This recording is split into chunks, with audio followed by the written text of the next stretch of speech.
कळवण सुरगाणा विधानसभा मतदारसंघात 78.42% मतदान. मतदानात विक्रमी वाढ, महिलांचा प्रचंड प्रतिसाद. कळवण सुरगाणा विधानसभा मतदारसंघात विधानसभेच्या पंचवार्षिक निवडणुकीत एकूण 78.42% इतके मतदान झाले असल्याची माहिती निवडणूक निर्णय अधिकाऱ्यांनी दिली आहे. मागील पंचवार्षिक निवडणुकीच्या तुलनेत यंदा मतदानाची टक्केवारी वाढलेली आहे. कळवण सुरगाणा मतदारसंघात एकूण मतदारांची संख्या 3,01,996 इतकी असून त्यांपैकी पुरुष मतदार 1,52,637 तर महिला मतदार 1,49,359 इतकी आहे. तर त्यांपैकी 1,23,129 पुरुष व 1,13,704 महिलांनी मतदान केले असून एकूण 2,36,833 इतके मतदान झाले असून 78.42% इतके मतदान झाले आहे. मतदारसंघातील कळवण व सुरगाणा या दोन्ही तालुक्यात काही ठिकाणी किरकोळ बाचाबाची वगळता मतदारसंघात मतदान शांततेत पार पडले. यावेळी विद्यमान आमदार नितीन पवार यांनी दळवट येथे आपल्या कुटुंबासह मतदान केले. त्यांच्यासोबत त्यांच्या पत्नी माजी जिल्हा परिषद अध्यक्षा जयश्रीताई पवार तसेच त्यांचे पुत्र ऋषिकेश पवार व मुलगी यांनीही आपला मतदानाचा हक्क बजावलाय.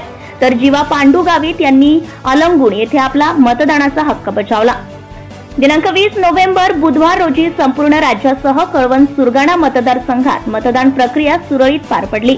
सकाळपासूनच सर्व मतदान केंद्रांवर मतदारांच्या रांगा लागलेल्या बघावयास मिळत होत्या.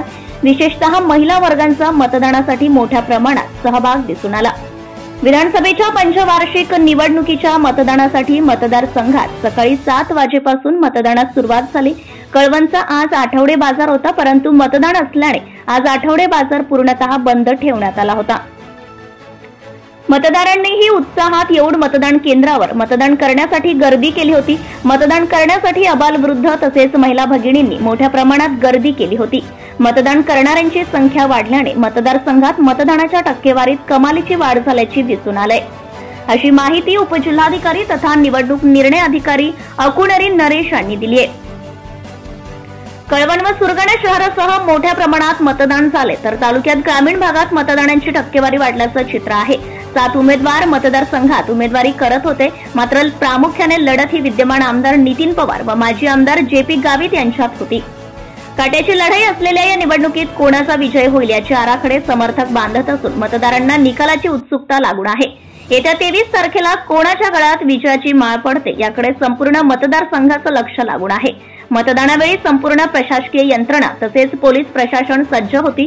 कुठेही काही अनुचित प्रकार घडू नये याची खबरदारी घेत चोख बंदोबस्त पार पडलाय. Marathi Kesari news Kalwan. Subscribe now and press the bell icon. Never miss an update.